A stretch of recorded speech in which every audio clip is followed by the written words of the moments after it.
सत्संग ऐसी जगह, यहाँ एक सुप्रीम पावर ओम हरि अल्लाह वाहिगुरु की चर्चा होती हो, उसी के नाम के बारे में बात होती हो, रीत और कुरीत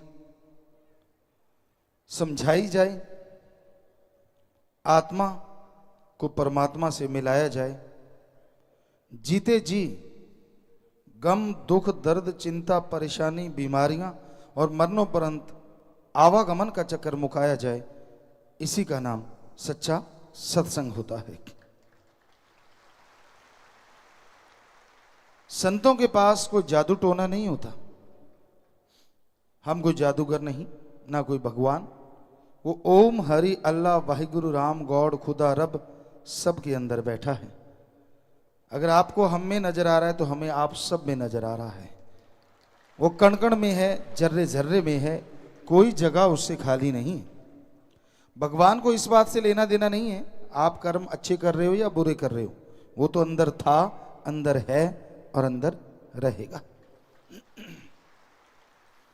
कई बार आदमी सोचता है यार इसके अंदर भी है क्या, तो ज्यादा गिरे होते हैं। भगवान तो सबके अंदर है, कोई कैसे भी कर्म करता है। ये अलग बात है कि मालिक का अपना हुक्म है, वो सबके अंदर होते हुए भी जाहिर नहीं होता और सबके अंदर होते हुए भी ना अच्छे ना बुरे कर्म के लिए किसी को ज्यादा प्रेरित करता है। हाँ, उसके भेजे संत पीर पैगंबर अवतार जो इस दुनिया में आते हैं वो भगवान के लिए, अल्लाह गॉड खुदा रब के लिए प्रेरित करते हैं ताकि आत्मविश्वास बढ़े। आप रिसर्च करके देख लो, आजकल तो नेट का युग है, साइंस काफी तरक्की कर चुकी है। आप सर्च करो क्या ऐसी कोई मेडिसिन है जिसको लेने से आत्मबल बढ़ जाए, विल पावर हाई स्टेज पे पहुंच जाए। करिए research, allopathy, homeopathy, Ayurveda, naturopathy, जितनी और भी पद्धतियां हैं आप सर्च मारिए, देखिए क्या ऐसी कोई वाकई दवाई है जिसको लेने से आत्मबल बढ़ता हो, विल पावर हाई स्केल पे पहुंच जाए। जी नहीं। नासा साइंस केंद्र के पास भी एक ही जवाब है, अर्ली मॉर्निंग बिटवीन 2 to 5 में उठो और उसमें मेथड ऑफ मेडिटेशन करो, ध्यान की विधि में जाओ। आप घंटा 2 घंटे बैठेंगे तो आपका विल पावर आत्मबल चरम सीमा पे पहुंचना शुरू होगा। कहने लगे ध्यान किस पे जमाएं, कहते कोई शब्द ले लो जैसे गॉड। तो हमारे वेदों में क्या लिखा है, शास्त्रों में क्या लिखा है कि आप सुबह सवेरे 2 से 5 के बीच में जागो, और इस टाइम को कहते हैं ब्रह्म मुहूर्त। सिख धर्म में कहते हैं अमृत वेला, इस्लाम धर्म में कहते हैं बांगे वक्त फर्ज, और इंग्लिश फकीर the gods prayer time, the gods prayer Indian time early morning between 2 to 5। ये समय में जागो, घंटा 2 घंटे मालिक की याद में बैठो।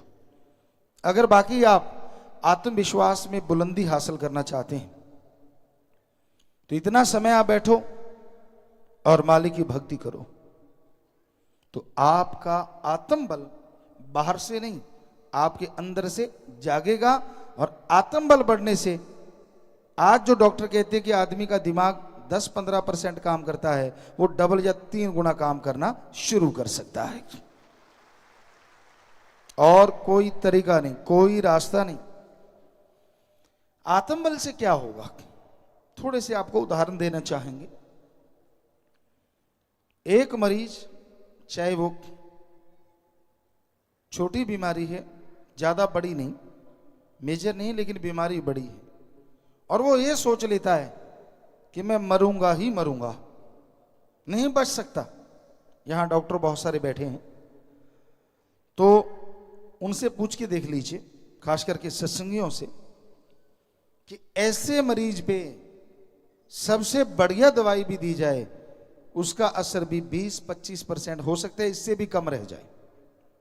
दूसरी तरफ कैंसर जैसी भयानक बीमारी और 3rd स्टेज पे हो, और आदमी के अंदर ये बुलंदी आ जाए, ये हौसला आ जाए कि मैं मरूंगा नहीं, हो ही नहीं सकता कि मैं मरूं, सुमरन करे, भक्ति इबादत से ये संभव है।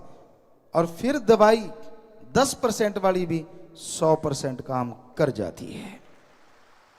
ये है आत्म बल, ये है विल पावर की महिमा। कई लोग मंजिल के पास पहुंच के, मान लीजिए आप प्लेयर हैं, क्योंकि हमने बहुत सारे गेम देखे, खेले, तो आप खेलने जा रहे हैं और आप जीत के करीब हैं, कॉन्फिडेंस लूज कर जाते हैं तो आप हार जाते हैं। और ये देखा है, जिनके अंदर कॉन्फिडेंस, आत्मबल, विल पावर होता है, वो हारी हुई बाजी चुटकियों में बदल के जीत जाया करते हैं। तो ये आत्मबल, ये विल पावर हर जगह काम आता है, एक जगह नहीं। जीवन के हर रास्ते पे बस गंदगी छोड़ दे दिए, बुराइयां छोड़ दे। आत्मबल आपके गम, दुख, दर्द, चिंता, परेशानियां दूर करने का असली टॉनिक है।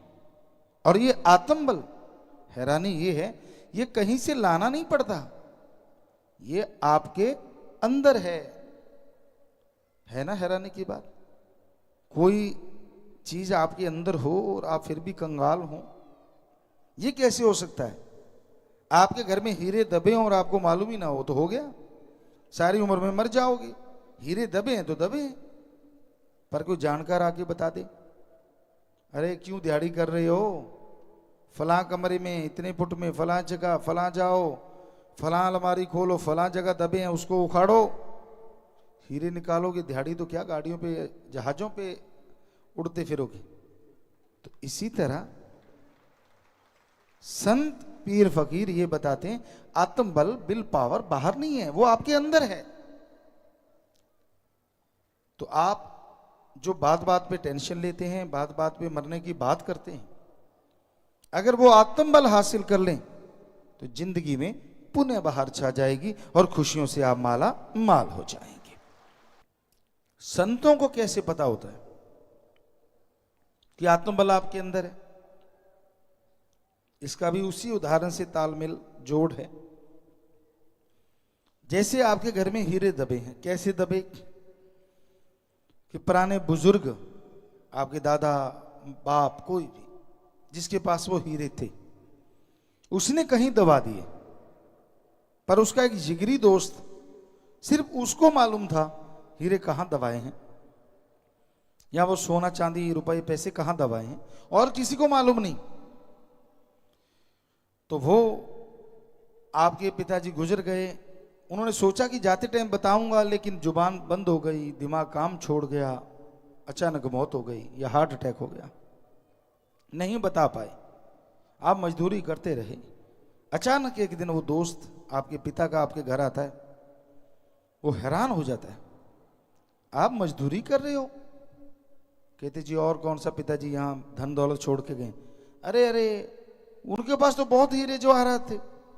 सारे बच्चे दो चार जो भी हैं वो हंसने लगते हैं, हीरे जवाहरात ना, सूखे रोड थे वो हम खा रहे हैं।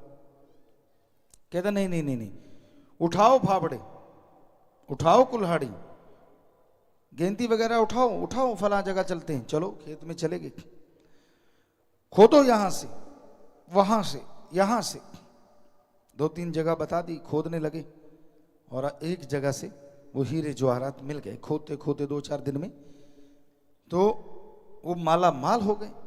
तो उसी तरह उस अल्लाह वाहिगुरु की जानकारी संत जब अभ्यास करते हैं, भगवान उनको दे देते हैं। और संत आते हैं, आपको बुलाते हैं, आपके शहर गांव में आते हैं, अरे आओ आओ आओ, आप कंगाल हुए फिरते हो, कभी टेंशन है, कभी बीमारी है, कभी चिंता है, कभी परेशानी है, कभी कोई रोग है, आपका बुरा हाल है। अरे अरे अरे, इन सब का इलाज तो आपके अंदर है, आप कंगाल हुए घूमते हो, आप माला माल हो सकते हो। कहते जी ऐसे जैसे उसके दोस्त की बात पे 2-4 बेटों ने विश्वास किया, बाकी ने नहीं किया, ऐसे ये दुनिया है।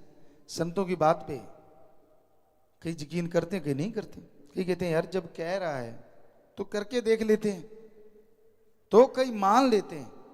और संत कहते हैं ये लो राम नाम की फावड़ा, कुल्हाड़ी, गेंती ले लो, जैसे वो हाथों से चलती है, ये जीवा से चलती है, चलाओ चलाओ चलाओ चलाओ, आपके यहां से वहां से कहां से जरूर मिलेगा आपको भंडार। तो जाप करते हैं, अभ्यास करते हैं, सत्य वचन मान के मेहनत करते हैं, तो 100% उनको वो आत्मविश्वास ही नहीं मिलता, बल्कि आत्मविश्वास का स्रोत वो भगवान भी मिल जाया करता है।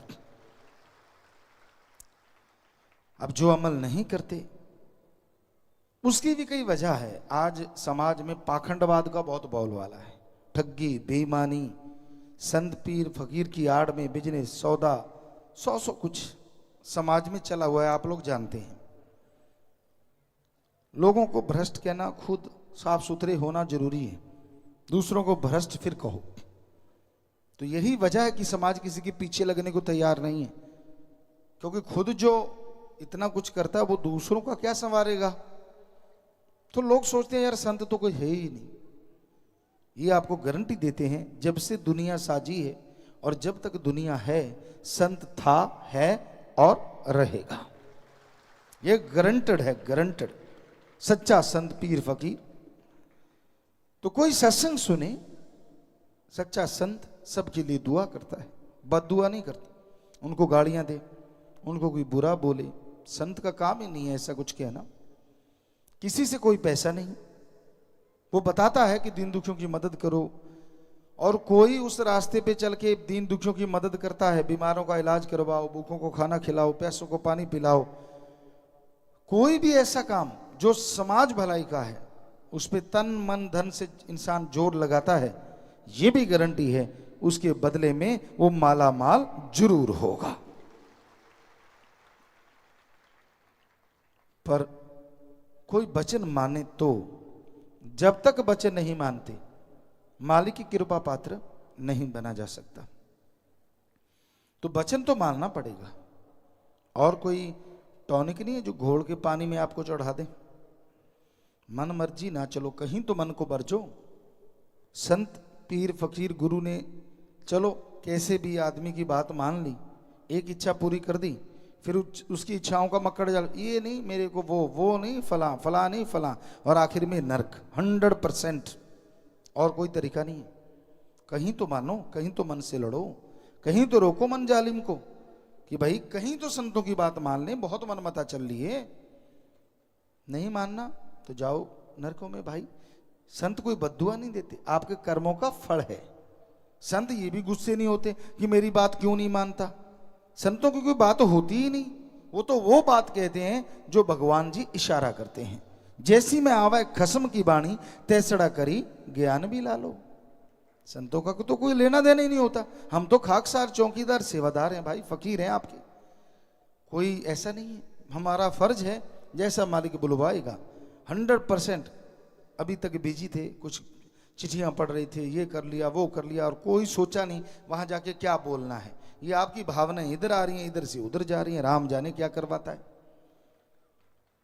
तो कहीं आदमी को बाज आना चाहिए, ज्यादा मन के हथों मजबूर होके नरक यहां वहां दोनों जहां में नसीब में मिलती है, और फिर रोने का वक्त भी नहीं मिलता। इसलिए इतना अहंकार भी अच्छा नहीं, इतना घमंड भी अच्छा नहीं कि आदमी उस अहंकार में सारा कुछ ही गवा बैठे। अहंकार ना करो। किस बात का अहंकार? साइंस आज बहुत तरक्की पे, पर रावण जितनी तरक्की अभी तक नहीं हुई है। कहीं आप सोचो चरम सीमा पे। ऐसी तरक्कियां बहुत बार हो चुकी हैं समाज में, इस दुनिया में, इस धरती पे। रावण सफल क्लोन ज्ञाता था, उसके 3 या 5 ही बेटे थे, बाकी सारे तो क्लोन थे। 1 लाख बच्चे बनाए थे उसने क्लोन, और सफल इतना था कि उन क्लोनों के आगे 1.25 लाख बच्चे थे। इतना जबरदस्त था वो साइंटिस्ट। जब चाहता था बरसात, सूर्य की रोशनी के साथ साथ चंद्रमा की रोशनी से खाना बना लेता था, और एटम परमाणु तो उसके कंधे पे रहता था। आज है किसी के कंधे पे? हो किसी के तो सारी दुनिया खत्म कब की हुई होती।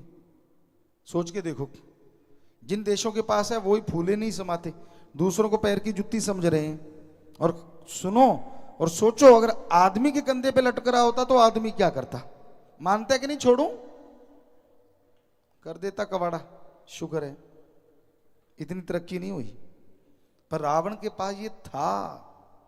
रामायण को पढ़ो, उसमें आता है कि वो जब तीर छोड़ता था तो 12-12 कोस से भी ज्यादा आग लग जाती थी और तीर तरकश से निकालता था, यूं सिद्ध किया हुआ था। पर राम जी के पास ऐसे तीर थे कि वो छोड़ते थे तो चारों तरफ बर्फ बन जाती थी, तो दोनों टकराते थे, वातावरण सामान्य रहता था।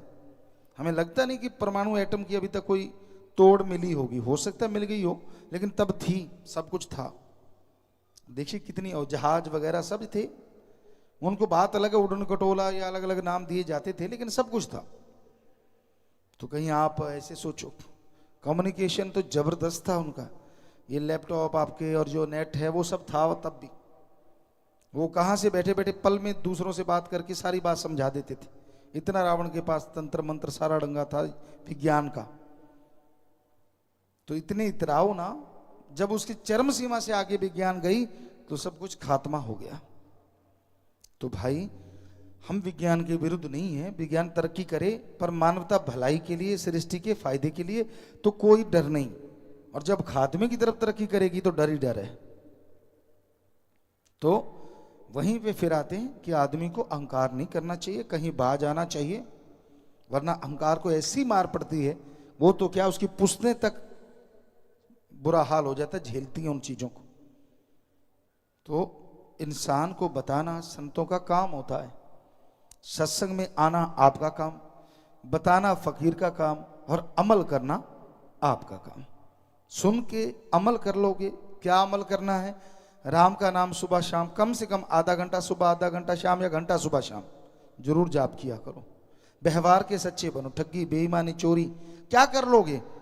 कितना पैसा पड़ा है विदेशों में, और उनके कपड़े वही कुर्ता पैजामा, दिखने में सादे, क्या कर रहे हैं वो? खाने हैं क्या? और हवा से निकल गई तो वो गए सारे की सारे की। और यहां रोटी के लिए लोग भूखे मर रहे हैं। तो आप क्या कर लोगे? ज्यादा ठगी बेईमानी भ्रष्टाचार करके क्या करोगे बताओ? बच्चों के पास गाड़ियां हैं, घर परिवार है, सब कुछ है, और क्या करवा दो? उनको सोने में मरना चाहते हो क्या? एक बार कहते हैं महादेव जी की किसी ने तपस्या की, और इतनी तपस्या की महादेव जी प्रसन्न हो गए। कहेंगे बोल बेटा क्या चाहिए? कहता जी मैं जिस चीज को हाथ लगाऊं सोना बन जाए। कहते तथास्तु। बड़ा खुश हुआ, चेक करके देखा, बेड के हाथ लगाया सोना बन गया, अलमारी के हाथ लगाया सोना। कहता ओहो कमाल हो गई, वाह महादेव जी। खट जा बेटा, रुक तो सही अभी। रोटी आ गई, कहता भूख लगी रोटी लाओ। कौर तोड़ी सोना, पानी उठाया सोना, न प्यासा मरे भूखा मरे।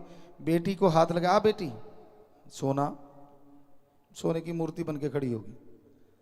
चिल्लाए पीटे माथा, ये क्या करूं? हाथ ही ना लगाए, डरता किसी को।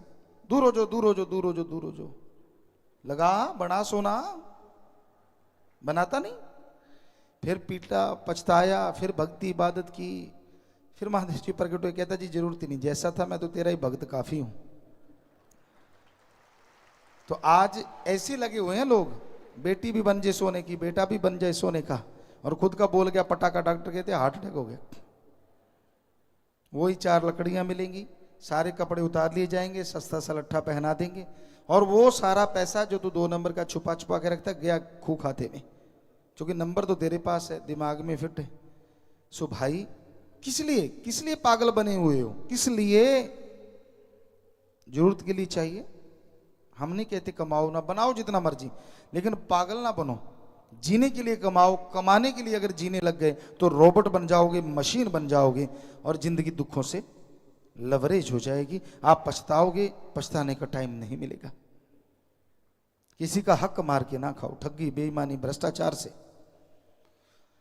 तो संत पीर फकीर तो बताते हैं मानना ना मानना आदमी की मर्जी है। आखिर भूख ये कहाँ मिटेगी जाके? और कमा लूं, और कमा लूं, और कमा लूं, इधर लगा दूं, उधर लगा दूं, यहां फंसा दूं, वहां फंसा दूं, और एक दिन खुद फंस के बैठ जाता, कहते ले निकालो मुझे। तो भाई बुरे कर्म कोई भी है वो आपको फंसाएंगे, कोई बात नहीं। एक कहावत है पंजाबी में, नच ले कुद ले टप ले, सिर तब पंजाली हेठ देने ही पैने। वो कहते ना बछड़ा होता है, पहले बैलों से खेती होती थी, आज भी कहीं कहीं बेचारे गरीब किसान करते हैं। तो वो बैल जब बछड़ा होता है तो बड़े हुंकारे मार, ये कर दूं, वो कर दूं, फला कर दूं, उछलता कूदता है, और बाद में यहाँ मारते नाक में नथ, और फिर हल जोत लेते हैं, चलता नहीं, और पावरफुल बैल के साथ उसको जोड़ लेते हैं, मजबूत गले में बांध देते नथ से बांध के, बेचारा इधर उधर निकलने की कोशिश करता, डंडे पड़ते, चमड़े की छांट चटाक ऐसे चलता है, फिर सीधा कुछ देर में ही हाड़ी निकल आता है। बड़ा नाक टपता था, कोई बात नहीं बेटा, कर ले जो करना है, तेरा दिल करे, लेकिन एक दिन ऐसा आने वाला है, और हो सकता है कईयों का नजदीक खड़ा हो, कि फिर नचना टपना तो क्या, हंसना कूदना तो क्या, खाना पीना भी मुश्किल हो जाता है। इसलिए हम तो हाथ जोड़ के आप सबसे प्रार्थना करते हैं, डराते नहीं आपको, बुरे कर्म ना करो, कर्म करे खोटे, पड़ेंगे बड़े सोटे, फिर पूछनी नहीं किसी बात रे, कि भाई कर्म जैसे करोगे वैसा भरोगे जरूर। इसलिए कहीं तो फकीर की मान लो, वो आपका बुरा नहीं करता, अच्छा करता है, अच्छा देखता है, बुरा तो मतलब ही नहीं है। संत तो कभी किसी का बुरा सोच भी नहीं सकते, करना तो दूर की बात। हाँ, ये अलग बात है, लोग संत का भेष धारण करके कुछ भी करते फिरे, वो उसे संत नहीं कहा जा सकता। संत जो होता है वो बुरा सोचता भी नहीं, करना तो दूर की बात। लोग उसके लिए बुरा करते रहते हैं, बुरा सोचते हैं, सौ कुछ करते रहते हैं, ये वो फलां धिंकड़, अपनी बेड़ी में बट्टे, किसी का कुछ नहीं जाता। तो भाई सत्संग सुना करो, कलयुग का समय है, सुमरन घंटा सुबह शाम नहीं तो कम से कम आधा घंटा सुबह शाम तो जरूर किया करो। 24 घंटे में 1 घंटा क्या आप अपनी सेहत के लिए, परिवार के लिए नहीं लगा सकते? और गारंटी है इस घंटे का फल आपको कई गुना बढ़ चढ़ के जरूर मिलेगा। कोई पैसा नहीं देना, भगवान नहीं लेता पैसा पूसा किसी से, कोई चढ़ावा नहीं लेता। अरे कोई सोचे कि गुरुजी पता नहीं कितना पैसा इकट्ठा करते हैं, हम तो यहाँ नौकर बन के रहते हैं इस आश्रम का, मालिक जानी जान है सतगुरु। अपना कपड़ा भी, अपनी गाड़ी भी अगर कोई होती है तो उसको भी अपनी कमाई से होता है कि कमाई से ही लेनी है। और सब जानते हैं जो सदब्रह्मचारी हैं या सेवादार हैं, उनको मालूम है दिन रात मेहनत करके ये आश्रम के लिए सब कुछ, क्योंकि इसके नौकर हैं अपने सदगुरु मौला के, और उसके नौकर बन के दोनों जहान के राजा से भी आगे हैं। इतनी खुशी वो मालिक देता है, सतगुरु देता है, उसके तो नौकर हैं ही हैं। आप सत्संगी मालिक की आंखों के तारे हैं, दिल के टुकड़े हैं। आपका भी अगर कोई नौकर है, हम तो उसके भी नौकर हैं, हमें कोई मान बढ़ाई नहीं है। ऊंचा इसलिए बैठना पड़ता है, ये मनोविज्ञान है। हमने विज्ञान पढ़ी, नॉन मेडिकल के स्टूडेंट रहे, विज्ञान को मानते हैं, लेकिन धर्म महाविज्ञान है। ये मनोविज्ञान कहता है कि बोलने वाला अगर ना दिखे तो सुनने वाले शोर मचाते रहते जब तक वो दिखता नहीं, कैसा है, किधर है, कहाँ कहाँ, यूं यूं करते रहते तो पीछे वाले धक्का देते हैं, बैठ मुझे भी देखना है। तो इसलिए ये थोड़ा ऊंचा बैठना पड़ता है। और धर्मानुसार कहें तो धर्मों में ये लिखा है सभी में, कलयुग में सत्संग में आके जो बैठ जाएंगे उस दरमियान वो देवी देवताओं से भी बढ़ के होंगे, मालिक के प्यारे होंगे उस दरमियान। तो ऐसे मालिक के प्यारों के हमें दर्शन हो जाएं ढंग से, इसलिए भी ऊंचे बैठते हैं। तो भाई और कोई हमें मान बढ़ाई का फाना नहीं है, कोई बड़प्पन जो भी कोई गाता है या बोलता है हमारे लिए, हम 1000 गुना उससे नीचे होते हैं, सवाल ही पैदा नहीं। तो वो मालिक है सबके अंदर बैठा, क्योंकि हमने कई बार रोक रोक के देख लिया, भाई मत बोला करो बेटा, हमें नहीं पसंद। आप गुरु से खुशी चाहते हो, हमें ये चीज़ें नहीं पसंद है कि भगवान अल्लाह राम, हाँ आप कहते हो गुरु जी आप में दिख रहा है, ये ठीक है, वो तो सब में दिख रहा है, हमें आप में दिख रहा है, इसमें तो कोई दो राय नहीं। तो भाई हमें कोई मान बढ़ाई पसंद नहीं। कई चाहते मक्खनबाजी लगा, गुरु जी आप तो भगवान, ना भाई भगवान तो तू है, तेरे अंदर दिख रहा है हमें तो। हाँ ये अलग बात है, तू कैसा भगवान है वो दुनिया जानती है। शैतान भगवान है या दयाल भगवान है वो तो सारे जानते ही हैं। जैसे तेरे कर्म है वैसा तू दिख रहा है, मतलब भगवान शैतान या दयाल नहीं होता, वो तो हमेशा दयाल है, पर तेरे को लोग कह सकते हैं कि तू कैसा है। तो इसलिए बुरे कर्म ना किया करो, मान जाओ पीर फकीर की, कहीं तो आदमी को मानना चाहिए कि ऐसा ना हो कोई ऐसा किनारा देख लो मानने की नौबत ही ना रहे। बाकी मर्जी आपकी भाई, हमें कोई डराना थोड़ा ही ना है। आप तो मालिक के प्यारे हैं, आप बहुत बड़े हैं, मालिक ने आपको दिमाग दिया है, खुद मुख्तियार हैं, इतने अच्छे नेक आप लोग हैं, हम थोड़ी आपको बुरा कहेंगे। ये तो अब मजबूरी है, सत्संग में बोलना पड़ता है कि समाज में जो बुराइयां हैं वो बुराइयां हैं, अच्छाइयां हैं वो अच्छाइयां हैं। क्या पता कोई हाथ जोड़े बैठा और मन का इतना हावी हुआ पड़ा हो, पता नहीं क्या क्या चलता हो उसके अंदर। सुमन के बिना नहीं रुकेगा, सुमन तो करना ही होगा अगर मन को रोकना है। सेवा करते रहो और साथ में सुमन करो तो मन शैतान रुकेगा, वरना ये चलता रहता है, चलता रहता है टाइम की सुई की तरह। तो प्यारी साथ संगतियों, हमारा फर्ज प्रार्थना करना, अर्ज करना, आगे प्रवान करना ना करना आपकी मर्जी।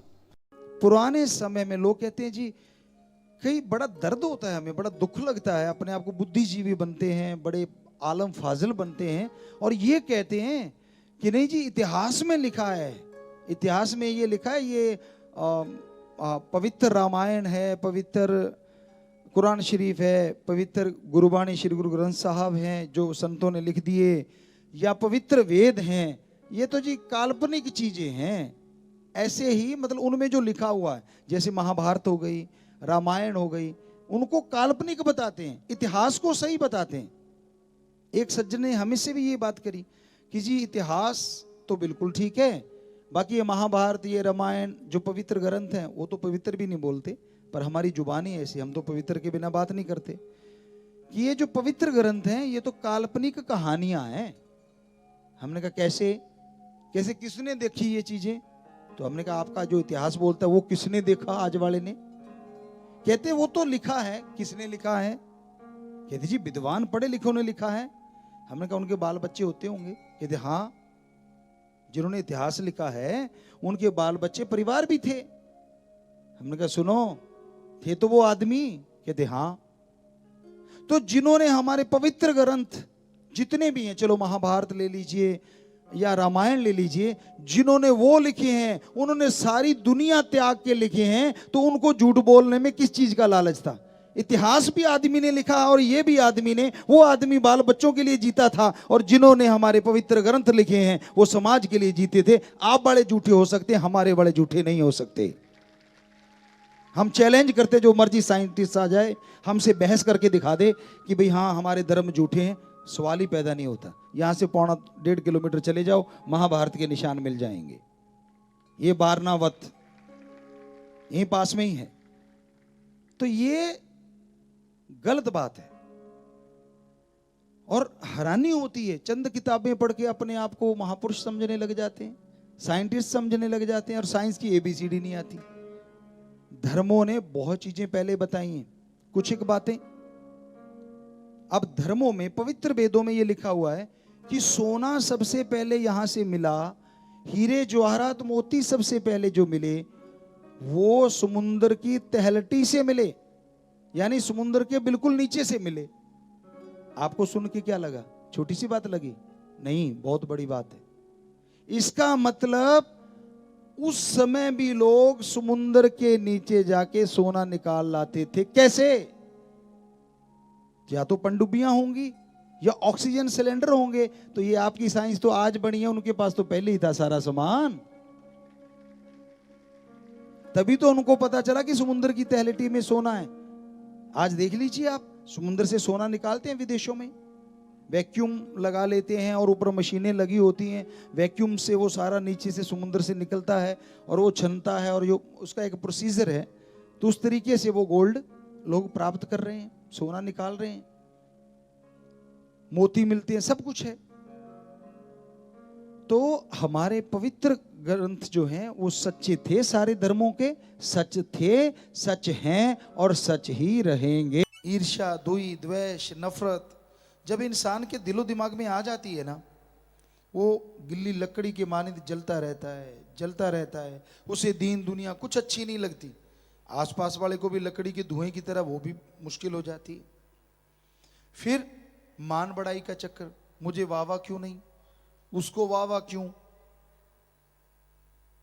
इंसान का दिलो दिमाग बस इन्हीं चीजों में उलझा रहता है। भूल जाता है कि जब मैं सारी दुनिया को त्यागता हूं, किस लिए? अपने पीर फकीर के लिए, अल्लाह वाहिगुरु राम गौड़ खुदा रब के लिए। सब कुछ यारी दोस्ती पालने में लग जाता है। यारों को, दोस्तों को पल पल की खबर, चैन नहीं आता, घोघू नाई बना रहता है जब तक अफरेमा चढ़ा रहता है, जब तक बात ना कर ले। क्या इसलिए बना? क्या इसलिए दुनिया को त्यागा? फिर घर गृहस्थ में जो लोग रहते हैं, मालिक से प्यार मोहब्बत करना, उनका ये हाल तो होता ही होता है। अवगुण है ही है, बहुत से और अवगुण जुड़ जाते हैं। मेरे बेटा क्यों नहीं, मेरे बेटा है पतला उसके मोटा क्यों, मेरे घर में पैसा कम उसके ज्यादा क्यों, मेरी गाड़ी पुरानी उसकी नई क्यों, मेरे फसल कम उसके ज्यादा क्यों, पता नहीं क्या से क्या चलता रहता है। तो ये सारी अड़चने हैं, और इनके साथ जो महा अड़चने हैं, काम वासना, क्रोध, लोभ, मोह, अहंकार, मन, माया, वो तो फिर भयानक है।